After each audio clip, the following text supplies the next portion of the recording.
Olá a todos. Hoje iremos falar de mais um assunto muito importante nas Escrituras Sagradas. E no estudo de hoje, queremos que você pense, de acordo com suas escolhas, onde está a sua alma.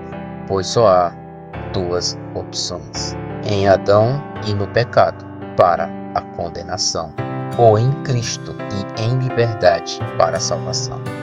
Deus fez o homem alma vivente e em suas mãos entregou a responsabilidade de cuidar da sua própria alma. Então Deus põe este homem em um jardim e disse-lhe: de toda árvore você pode comer livremente, menos desta aqui, pois no dia que dela comeres, certamente morrerás. Quando o homem comeu desta árvore que não deveria comer, ele não morreu imediatamente, mas permitiu que a morte entrasse no mundo. Como diz o velho ditado, toda ação tem uma consequência. E neste caso, a consequência do pecado é a morte. E por isto ela entrou no mundo para exercer o seu papel, pois onde estiver pecado, aí ela atuará. E este é o motivo pelo qual estamos lhe fazendo esta pergunta: a quem pertence a sua alma? A nossa alma é o bem mais importante de nosso corpo. Se ela for tirada de nosso corpo, então aí se concretiza aquilo que nós chamamos de morte física. Foi Adão o primeiro homem a pecar, sentenciando assim toda a humanidade à morte. Jesus é o último Adão e o segundo homem, mas este não pecou, pois lhe era necessário tirar, destruir a transgressão do primeiro Adão. E como este último Adão poderia corrigir a transgressão do primeiro, se ele também fosse um transgressor? E foi este o motivo pelo qual João Batista o revelou e o chamou o Cordeiro de Deus. Então, vamos ler João 1, versículo 29, que diz: no dia seguinte, João viu a Jesus que vinha para ele e disse: eis o Cordeiro de Deus que tira o pecado do mundo.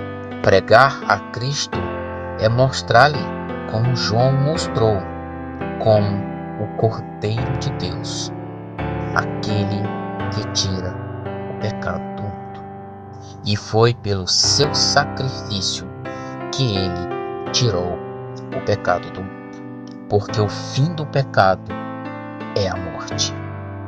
E é este o motivo pelo qual Paulo diz aos Gálatas 2, versículo 19 e versículo 20, que diz: porque eu, pela lei, estou morto para a lei, para viver para Deus. Já estou crucificado com Cristo e vivo não mais eu, mas Cristo vive em mim. E a vida que agora vivo na carne, vivo-a na fé do Filho de Deus, o qual me amou e se entregou a si mesmo por mim. O pecado entrou tão profundamente no ser humano que mesmo com a sua própria morte, o indivíduo morre em seus pecados, e esta morte não serve para a expiação de seus pecados, mas sim para lhe reservar para o dia da condenação. E foi por isso necessário a morte do Filho de Deus. Ele morreu naquela cruz e atraiu em seu corpo os nossos pecados e nos incluiu em sua morte, para que por sua morte nos justificasse, tirando-nos da condenação do pecado de Adão. É por este motivo que fazemos esta pergunta: onde está a sua alma? Em Adão e no pecado, ou em Cristo e livre do pecado? Se sua alma ainda está ligada ao primeiro Adão, infelizmente a sua condição é de pecador. Mesmo você sendo um homem honesto, correto e até mesmo um bom ou excelente pai de família, todas estas ou mais qualidades não podem ser contabilizadas para a justificação de sua alma. Esta é a realidade do primeiro Adão e de toda a sua descendência. O segundo homem, o Cristo, é o último Adão e veio para mudar esta realidade. Assim disse João Batista. Então vamos ler João capítulo 1, versículo 36 ao versículo 38, que diz: E vendo passar Jesus, disse: Eis aqui o Cordeiro de Deus. E os 2 discípulos ouviram-no dizer isso e seguiram a Jesus. E Jesus, voltando-se e vendo que eles o seguiam, disse-lhes: Que buscais? E eles disseram: Rabi, que traduzido quer dizer mestre, onde moras? João Batista foi bem claro aos seus discípulos, dizendo que aquele homem era o Cordeiro de Deus e sua função era tirar o pecado do mundo. E os discípulos de João não entenderam a sua revelação e foram até Jesus, preocupando-se em saber onde ele morava, esquecendo assim da revelação de João Batista de quem aquele homem era. É impossível participarmos da casa de nosso Senhor sem que primeiro Ele tire os nossos pecados.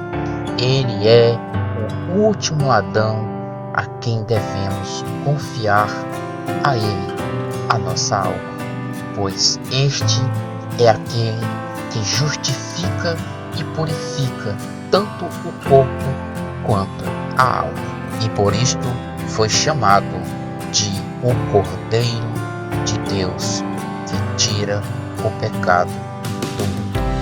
Todo aquele que recebeu a remoção de seu pecado através de seu sacrifício na cruz ainda está neste mundo, mas não pertence ao mundo, porque agora é um cidadão do reino de Deus que foi implantado no mundo através do sacrifício do Cordeiro de Deus.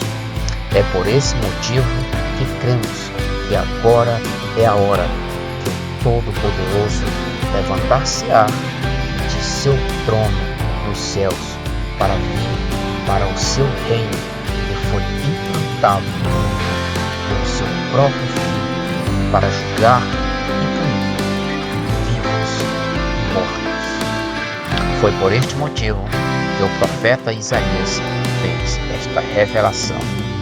Então vamos ler Isaías 43, versículo 12, versículo 13, que diz: Eu anunciei, eu salvei e eu fiz ouvir.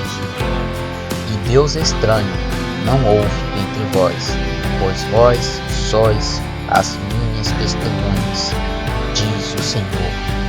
Eu sou Deus. Ainda antes que houvesse dia, eu sou, e ninguém há que possa fazer escapar das minhas mãos. Agindo eu, quem me impedirá? Esta é a realidade do homem Adão. Pecou, está debaixo da condenação do pecado, que é a morte.